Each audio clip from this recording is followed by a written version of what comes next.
And we looked at the first church was the church of Ephesus. Today I'd like to look at the second church, which is the church called Smyrna. Would you say Smyrna? Now, just for the sake of clarity, Jesus declared in Matthew 16 that he was going to build the church and the gates of hell would not prevail against it. But something happened between him speaking that word and it getting into the hands of a wicked man.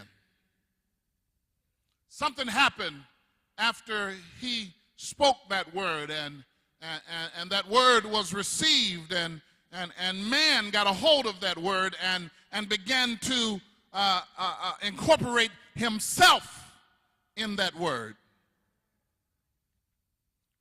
And then the church that Jesus said he would build, somehow or another, man got his hand in and man began to start building.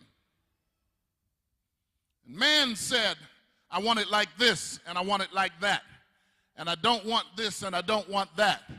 And you can come, but you can't come. And I want to talk to you, but I don't want to talk to you. And man got involved in the process and formed this thing, this monster, this monstrosity of a church that Jesus himself doesn't recognize. Saying, what the heck is this? What have you done with my church? What have you built? What is this? Bless you, family. Good to see you today. What is this? This does not look like that.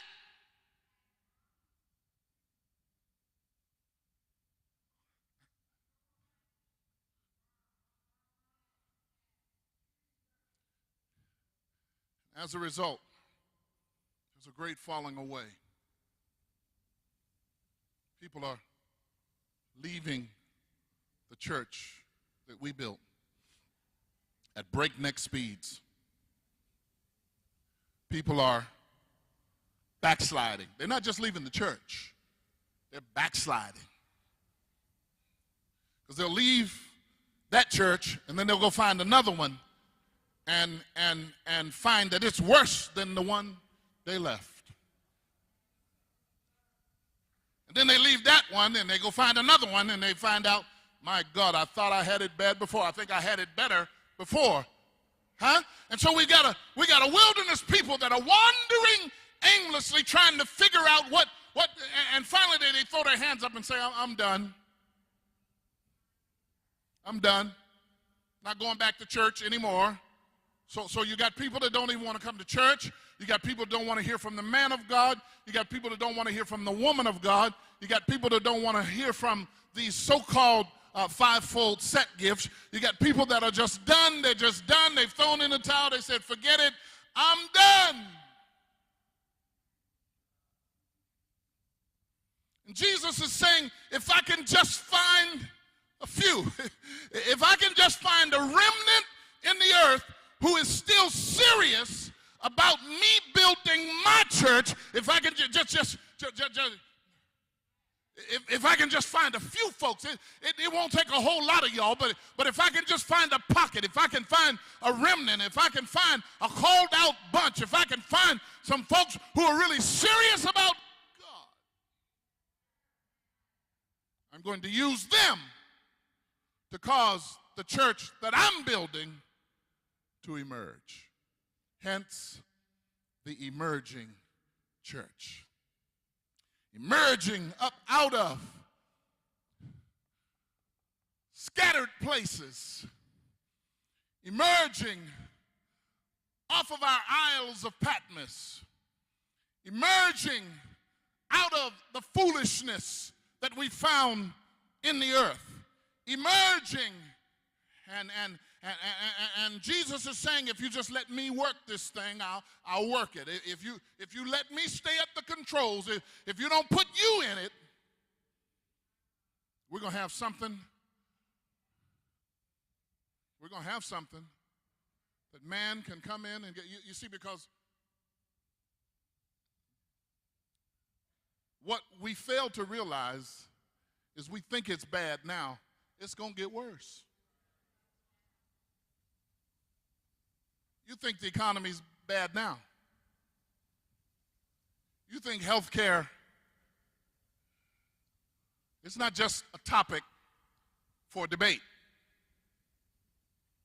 You think there's some struggling going on now. And there is. I don't take it lightly. There is. But we haven't seen anything yet. We're living at the end of time. So we find our text written to the angel or the pastor of the church in Smyrna.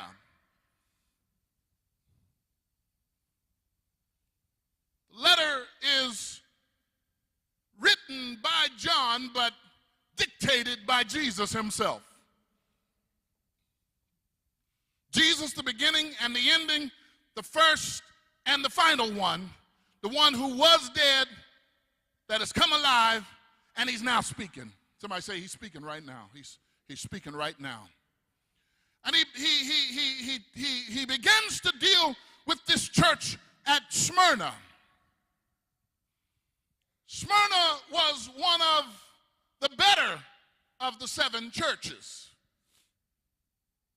Smyrna was the church that was standing fast for the truth. Smyrna was being attacked on every side. It was a church that really had nothing notable wrong with it. So we then can see that Smyrna would be a good model for an end-time church. Smyrna, the church at Smyrna. The name Smyrna is taken from the root word myrrh, which was at that time a chief export, and it was used as a type of fragrance and in many cases embalming spice. Myrrh. So we find this church called Smyrna that loves God, loves him enough to stand up. You know, the last church, the first church we talked about, had lost their love. They were in a bad place. They had lost their love for God and lost their love for one another. And Jesus had to deal with it. But now we find a church that loves God, loves him enough to stand up even in the midst of being attacked on every hand. And we see them being crushed on the right hand and on the left hand. But something that I found out, it's much like anything that's worth the while. Myrrh can only become fragrant when it's crushed. In its natural state, you can't get the fragrance until there is a crushing. And I'm convinced that somebody under the sound of my voice has much in you. There is a fragrance in you that must come forth, but the only way it will come forth is through your crushing. But we don't want to be crushed. I don't want, let me talk for me. I don't want to be crushed. But the best can only come out in your crushing. Only in